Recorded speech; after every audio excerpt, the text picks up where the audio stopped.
Tolak sawit, Papua bukan tanah kosong. Isu terkait perkebunan sawit yang akan dibuka besar-besaran di tanah Papua terus bergulir sampai hari ini. Dan hari ini kita akan berbincang dengan salah satu advokat senior yang juga direktur eksekutif LP3BH Manokwari dan juga salah satu pembela HAM di tanah Papua, Bapak Christian Warinusi. Selamat datang kembali kakak di Sapa Papua. Terima kasih, Arham. Ya, hari ini kita akan berbincang soal sawit. Kakak, kita langsung saja. Saya ingin tanya, kenapa masyarakat Papua dari semua elemen menolak kehadiran sawit di Merauke khususnya, yang kemarin ribut-ribut itu sampai hari ini belum juga usai, belum meredah. Apa kira-kira alasan masyarakat ini menolak sawit di tanah Papua? Ya, sebagai seorang advokat dan sebagai seorang pembela hak asasi manusia, saya melihat bahwa persoalannya terletak pada aspek penghargaan terhadap nilai-nilai hak asasi manusia, lebih khusus nilai-nilai tanah adat atau nilai-nilai hukum adat Papua. Karena di Merauke itu ada kurang lebih 2 suku besar, suku Muyu dan suku Muyu, 3 suku Muyu, Mandobo dan Marin. Mereka yang merupakan pemilik tanah adat di sana, dan khususnya di lingkungan di mana mau dilakukan perkebunan kelapa sawit sebagai proyek strategi nasional yang dibilang food estate itu. Nah, itu kan dilakukan di atas tanah adat, dan penghargaan terhadap nilai-nilai hukum adat itu menurut saya tidak dilakukan dengan baik oleh pemrakarsa daripada proyek strategis nasional tersebut. Misalnya mereka datang mengumpulkan masyarakat yang menjadi pemilik tanah, tuan-tuan tanah, berdialog dengan mereka, menjelaskan maksud dan tujuan daripada proyek ini, dan bagaimana aspek keuntungan yang akan didapatkan oleh masyarakat. Itu semua tidak dijelaskan secara terbuka. Proyek ini dilakukan dengan tanpa menghargai hukum adat Papua, sehingga itu yang menyebabkan penolakan di mana-mana di Kabupaten Merauke secara khusus, tetapi di tanah Papua secara umum, terhadap proyek-proyek strategis nasional yang mau dilakukan oleh atau diprakarsai oleh pemerintah pusat, yang dalam hal ini langsung berada di bawah kendali Bapak Presiden Prabowo dengan mengedepankan Menteri SDM-nya, yaitu Pak Bahlil Lahadi. Gitu. Kakak, bukannya di sejak dulu sawit itu sudah hadir di Papua. Kenapa nanti sekarang harus ditolak? Sebagai salah satu contoh, saya bisa melihat dan pernah melihat ada perkebunan sawit yang cukup luas di Kabupaten Manokwari, tepatnya di wilayah Fravis atau apa di sana, yang ke arah SP itu. Warmaren, ya. Itu kan sudah ada di sana. Nah, kenapa nanti sekarang kemudian ada penolakan? Ya, karena sama sejarahnya kan di tahun 1980-an, ketika pemerintah melalui PTP, Perkebunan Tanaman Produksi, itu mengedepankan sebuah perusahaan yang namanya PT Tanjung Murowa, ya. Nah, mereka melakukan ekspansi untuk memperluas mereka punya wilayah cakupan perkebunan. Itu di Papua itu, waktu itu saya ingat itu di Aimas, di Kabupaten Sorong, kemudian di Manokwari itu di Pravi, Warmare, dan di Jayapura itu di Arso. Nah, modelnya sama. Waktu itu mengedepankan militer untuk melakukan pendekatan bahwa kalau kamu tidak lepas tanah, kamu ini merupakan bagian daripada pihak yang melawan negara. Disebut sebagai pihak yang subversif, makar, dan lain sebagainya.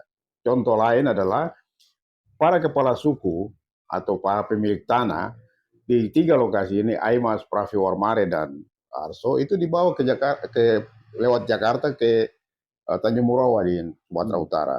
Untuk ditunjukkan kalau misalnya tanah ini kalian lepas untuk atau cerahkan untuk kepentingan perkebunan kelapa sawit, maka kalian akan sejahtera. Kamu punya mobil, hardtop, kalian punya trek, kalian punya uang, kalian punya tabungan, kalian punya rumah besar, macam-macam itu iming-iming ya.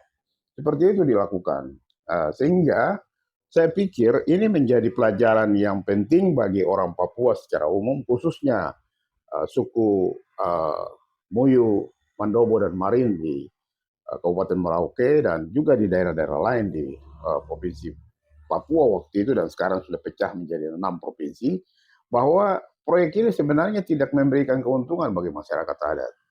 Selain mereka kehilangan, kalau pelepasan Pak, kalau memang menggunakan lembaga pelepasan, itu berarti kan terjadi proses melepaskan hubungan hukum antara seseorang pemilik tanah atau sekelompok orang pemilik tanah, masyarakat adat, dengan tanah adatnya. Tanah itu sudah menjadi milik orang lain.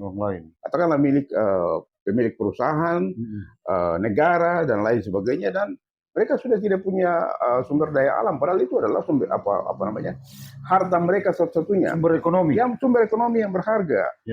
Nah, kan bisa ada lembaga lain yang digunakan, misalnya kontrak dan lain sebagainya. Kan itu praktik itu kan ada di negara-negara lain. Kenapa itu tidak dilakukan? Nah, inilah yang menjadi penyebabnya itu adalah karena itu. Orang menolak karena pelajaran dari apa yang terjadi di Aimas, di Pravi Warmare, dan apa yang terjadi di Arso. Masyarakat adat tidak diuntungkan sama sekali. Malah dirugikan. Sangat dirugikan. Nah, apakah peristiwa yang terjadi akhir-akhir ini dengan PSN, Proyek Strategis Nasional yang dicanangkan pemerintah pusat untuk menanam sawit, tebu, dan segala macam tanaman-tanaman yang disampaikan oleh pemerintah pusat di Merauke itu akan sama seperti peristiwa tahun 80-an kemarin? Saya pikir pasti akan sama, karena model pendekatannya sama. Pendekatan yang sekarang dilakukan juga oleh pemilik atau penggagas daripada proyek strategis nasional itu juga adalah mengedepankan militer selalu. Ya, militer yang melakukan negosiasi ataupun intimidasi macam begitu terjadi, dan itu yang menyebabkan penolakan di mana-mana. Ya, kemudian pendekatannya juga tidak sama sekali menghargai hak-hak masyarakat adat di di wilayah Merauke itu. Misalnya ada beberapa cuplikan video yang kita lihat, misalnya mereka mengatakan tinggal sudah dengan kau punya hukum adat. Ini negara yang memerintah. Tanah ini mau digunakan untuk kepentingan. Dan kalau ini kepentingan nasional tidak bisa dihalangi oleh siapapun. Nah, ini kan namanya tidak menghargai. Padahal sebelum ada negara, masyarakat adat itu lebih dulu ada. Sebelum negara hadir. Ya, ini yang saya kira akan terus mendapat perlawanan dari masyarakat adat. Apalagi sekarang sudah ada dukungan dari misalnya persekutuan gereja-gereja di Indonesia pada waktu mereka menyelenggarakan rapat Majelis Pekerja Lengkap ya MPLPGI di Merauke tanggal 30 Januari sampai 2 Februari yang lalu 2026. Jelas-jelas mereka melakukan penolakan terhadap kehadiran PSN ini dan juga kehadiran militerisme di dalamnya. Nah, itu saya pikir ini menjadi presiden, dan tentu kita sangat mengharapkan sebagai seorang advokat dan pembela HAM, sebagai direktur eksekutif LP3BH Manokwari, saya juga mendorong supaya gereja Katolik dan gereja-gereja lokal yang ada di Papua, termasuk gereja Kristen Injil di tanah Papua, memberikan suara untuk mendukung supaya gerakan menolak PSN ini perlu dilakukan, dan mendengungkan semboyan Papua bukan tanah kosong itu penting sekali. Karena di Papua ada berlaku hukum adat. Buktinya saat ini Dewan Adat Papua, dalam kapasitas saya juga sebagai seorang Sekretaris Jenderal Dewan Adat Papua saat ini, pengganti antar waktu, saya menyampaikan bahwa di Papua ini ada 7 wilayah adat. Ada wilayah adat Tabi di daerah Papua, di Jayapura dan sekitarnya. Ada wilayah adat Saireri, Serui, Biak, dan eh, Nabire, lalu kemudian ada wilayah adat Lapago di daerah pegunungan, Ya. wilayah adat Mepago di daerah pegunungan, Lapago di bagian Wamena, Ya. atau pegunungan Papua pegunungan, lalu Mepago di wilayah Papua Tengah, lalu ada di kita di Manokwari saat ini ada Doberai, Doberai. itu menyangkut Sorong, Manokwari, Teluk Bintuni, dan juga Teluk Kondama kita ada di dalam wilayah Doberai, lalu Bomberai di Fakfak, lalu Merauke itu Animha. Jadi ada 7 wilayah adat. Itu artinya bahwa wilayah tanah Papua ini adalah tanah adat. Jadi kalau proses perencanaan pembangunan, masyarakat adat bagaimanapun juga harus dilibatkan dari awal, dari tahap perencanaan. Bukan mereka dilibatkan pada tahap produksi misalnya, tapi tahap perencanaan, tahap pelaksanaan sampai dengan tahap produksi dan tahap evaluasi itu mereka harus terlibat. Nah, itu ditegaskan di dalam hukum adat, di dalam di dalam Undang-Undang Otsus Papua nomor 1 tahun 2001 kan jelas dijelaskan di pasal 43 bahwa pemerintah harus melindungi masyarakat adat dan hak-haknya. Juga di dalam Undang-Undang Dasar 1945 pasal 18B itu jelas memberikan ruang bagi berlakunya hukum adat di Indonesia dan khususnya di tanah Papua. Penghormatan itu diberikan oleh negara. Ya. Tapi menurut Kakak Yan sebagai Sekretaris Jenderal Dewan Adat Papua, apakah proyek strategis nasional ini mampu ditolak? Artinya tidak akan berjalan atau seperti apa? Atau hanya penolakan ini akan seperti angin lalu begitu, tidak akan berpengaruh terhadap proyek itu? Menurut saya semakin banyak dukungan dari berbagai pihak yang punya kompetensi atau yang punya kapasitas bersuara, yang punya warga, yang punya umat. Katakanlah tadi PGI sebagai sebuah organisasi gereja yang ada di Indonesia, yang salah satu anggotanya adalah GKI Tanah Papua, kemudian KWI yang di dalamnya ada umat Katolik, kemudian agama yang lain, katakanlah Muslim dan kemudian yang lain, lalu kemudian juga Dewan Adat Papua. Nah, Dewan Adat Papua kan dalam hal ini kita tidak pernah diminta pendapatnya, diminta pertimbangannya. Sama sekali tidak. Jadi PSN ini sama sekali tidak pernah melibatkan Dewan Adat Papua. Melibatkan Dewan Adat Papua. Tiba-tiba langsung dibuka aja. Tidak pernah. Kita tidak pernah diajak. Baik oleh Bapak Presiden maupun oleh Saudara Menteri Bahlil Lahadiah tidak pernah, dan juga jajaran yang lain, termasuk pihak-pihak yang menjadi pemrakarsa daripada proyek ini. Tidak pernah mengajak Dewan Adat atau masyarakat adat untuk berbicara. Itulah sebabnya penolakan ini terjadi. Dan menurut saya penolakan ini akan menjadi sebuah isu yang bukan saja isu nasional, tapi juga menjadi isu internasional. Karena kita melakukan lobby-lobby politik terus sampai ke tingkat Perserikatan Bangsa-Bangsa. Lembaga daripada Perserikatan Bangsa-Bangsa yang membicarakan tentang perlindungan terhadap hak-hak indigenous peoples atau masyarakat adat. Itu juga isu ini diangkat menjadi isu yang mengemuka. Sehingga saya pikir ini pasti akan mendapat dukungan. Oleh karena itu saya memperingatkan negara supaya tidak bisa mengabaikan masyarakat adat, karena mereka adalah entitas, salah satu entitas inti yang ada di Papua, yang memiliki tanah di Papua, memiliki wilayah adat di Papua. Karena itu mereka harus diajak untuk berbicara. Duduk bersama. Yang kita juga mendukung misalnya orang-orang seperti para senator, misalnya Senator Mananwir Paul Vincent Mayor yang vokal bersuara untuk menolak hal ini. Itu penting didukung karena dia salah satu tokoh adat Papua yang kemudian terpilih menjadi senator DPD RI. Sehingga suara dia kita perlu dukung, dan juga para senator yang lain yang mau bersuara. Oleh karena itu saya mendesak Majelis Rakyat Papua di Papua secara umum, termasuk khususnya di Papua Barat dan Papua Barat Daya dan juga Papua Selatan, maupun DPR, Dewan Perwakilan Rakyat di K6 provinsi ini, untuk memberikan suara, menyatakan bahwa kita semua menolak. Karena prosesnya tidak dilakukan dengan menghargai sang pemilik daripada tanah adat itu sendiri, yaitu suku Muyu, Mandobo, dan Marin di Merauke maupun suku-suku asli Papua lainnya yang ada di tanah Papua dalam konteks penyelenggaraan atau pembukaan proyek-proyek strategis nasional ini. Jadi kakak, tanah adat hutan ini sebenarnya sepenting apa bagi masyarakat Papua? Sangat penting karena dalam filosofi masyarakat adat itu tanah itu disebut sebagai mama.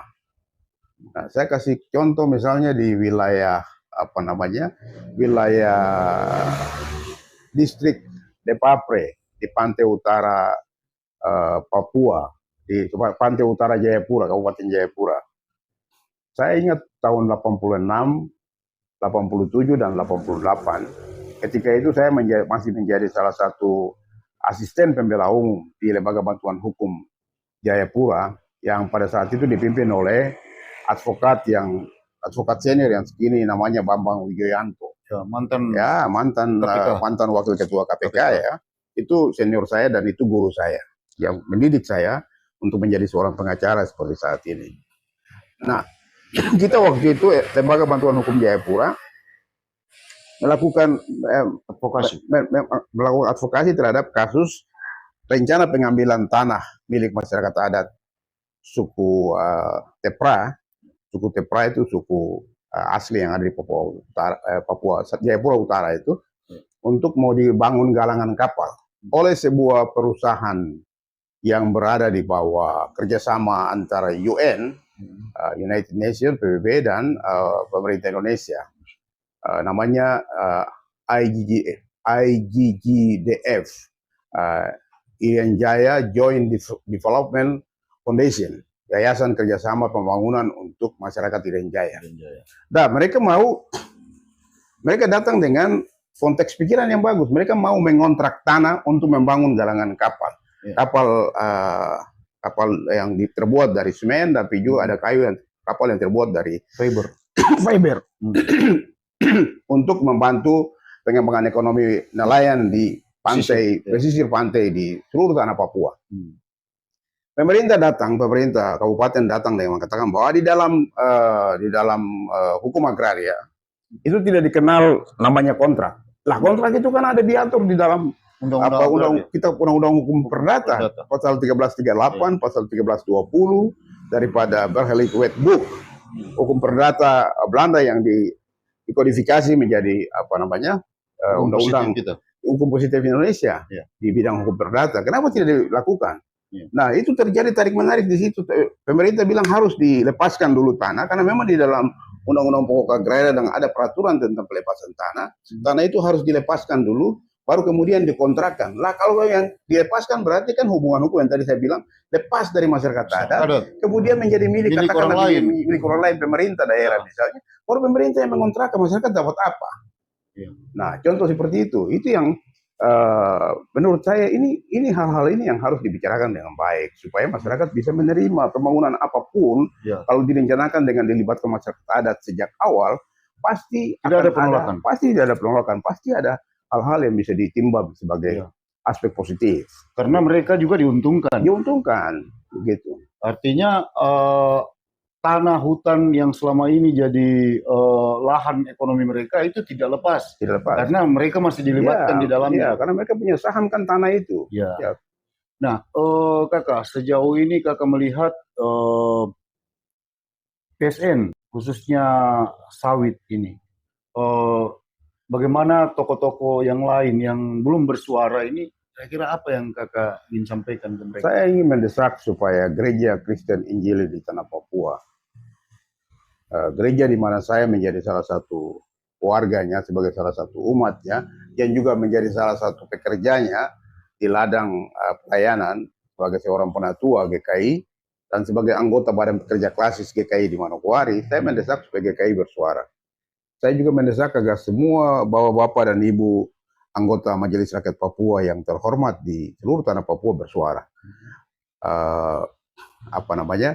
Bapak-bapak dan ibu-ibu, saudara-saudara, anggota DPR Papua, DPR Kabupaten Kota, bersuara untuk kepentingan ini. Karena ini menyangkut, inilah yang menjadi, terutama anggota-anggota DPR Kabupaten yang masuk dari jalur pengangkatan Otsus, itu harus bersuara. supaya memberikan suara untuk mendukung masyarakat adat. Karena apa? Dewan Adat Papua jelas menolak hal ini karena kami tidak pernah dilibatkan. Masyarakat saja tidak dilibatkan, pemilik tidak dilibatkan, apalagi lembaga yang menjadi representasi masyarakat adat, Dewan Adat Papua tidak pernah dilibatkan dalam hal ini. Sehingga kita pasti menolak. Kita pasti akan menolak dengan tegas. Kakak, terakhir sebelum kita menutup perbincangan kita malam ini,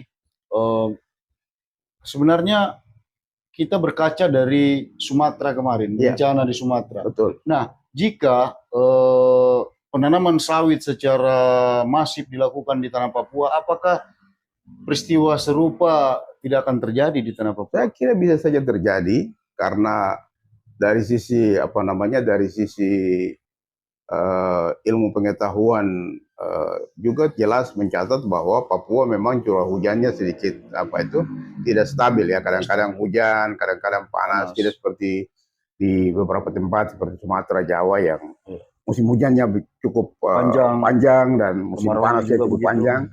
Nah, tapi saya pikir bukan tidak mungkin perubahan cuaca itu selalu terjadi. Dan beberapa contoh sudah terjadi di di Warmare dan Pravi sudah beberapa kali terjadi banjir. Mungkin belum masuk kategori banjir bandang ya, tapi cukup memakan korban, ya, harta benda dan juga ada nyawa yang hilang. Hal yang sama dikhawatirkan dan pernah terjadi juga di Arso. Nah, saya pikir di Aimas juga pernah terjadi, sehingga itu menjadi pelajaran berharga bagi masyarakat. Orang di Merauke itu juga akan menjadi ini karena daerahnya daerah datar. Ada yang langsung menjorok ke arah laut. Suatu ketika akan terjadi bencana yang sama jikalau ini tidak dipertimbangkan dengan baik. Nah, satu hal yang saya heran itu adalah kita tidak pernah dengar bahwa proyek ini dilakukan dulu selain melibatkan masyarakat dalam konteks hak mereka, tapi juga dilakukan yang namanya analisis mengenai dampak lingkungannya. Ya, itu tidak pernah dilakukan. Analisis mengenai dampak sosial melibatkan masyarakat itu tidak pernah dilakukan. Padahal proyek nasional, proyek vital seperti misalnya LNG Tangguh, itu terlepas dari plus minus yang ada. Saya terlibat karena itu pernah ada analisis mengenai dampak lingkungan yang dilakukan. AMDAL. Ada analisis mengenai dampak sosial yang dilakukan. Sehingga proyek itu akan bertahan. Akan dihormati oleh berbagai pihak yang terlibat. Nah, hal yang sama menurut saya harus dilakukan dalam perencanaan pengembangan PSN ini, proyek strategis nasional. Di Merauke dan di seluruh tanah Papua. Nah, Kakak, yang ingin disampaikan soal aksi-aksi penolakan sawit di tanah Papua kepada khususnya anak-anak muda yang lagi berjuang di lapangan ini, dari semua elemen. Saya kira sebagai seorang advokat, sebagai seorang pembela hak asasi manusia, sebagai direktur eksekutif LP3BH Manokwari, tapi juga sebagai sekretaris Jenderal Dewan Adat Papua saat ini, saya mendorong para pejuang HAM, para pejuang lingkungan yang sedang terus berjuang untuk mempertahankan hak-haknya atas tanah dan sumber daya alam, baik dalam konteks proyek strategis nasional di Merauke maupun kegiatan-kegiatan lain yang ada di Timika menghadapi Freeport, yang ada di di Teluk Bintuni menghadapi LNG Tangguh dan proyek-proyek lainnya. Jangan gentar, jangan ragu, jangan khawatir bahwa perjuangan yang Anda lakukan itu pertama pasti diberkati oleh Allah yang Maha Kuasa, dan yang kedua pasti didukung oleh masyarakat, tetapi yang ketiga akan meninggalkan legasi, warisan yang berharga bagi perjuangan masyarakat adat Papua secara umum, orang asli Papua, untuk mempertahankan hak-haknya di atas sebuah negara hukum yang namanya Negara Kesatuan Republik Indonesia. Jangan khawatir, kita maju terus berjuang bersama demi kepentingan kita bersama, kepentingan masyarakat adat, tapi juga kepentingan kita semua, orang-orang Papua asli. Baik, bagi masyarakat Papua, hutan dan tanah adat bukan sekedar aset ekonomi, melainkan ruang hidup yang menopang seluruh sendi-sendi kehidupan mereka. Saya Arham Licin dari Manokwari, Papua Barat bersama kakak Yan Christian Warinusi. Sampai jumpa di podcast kita Sapa Papua edisi berikutnya. Tuhan berkati.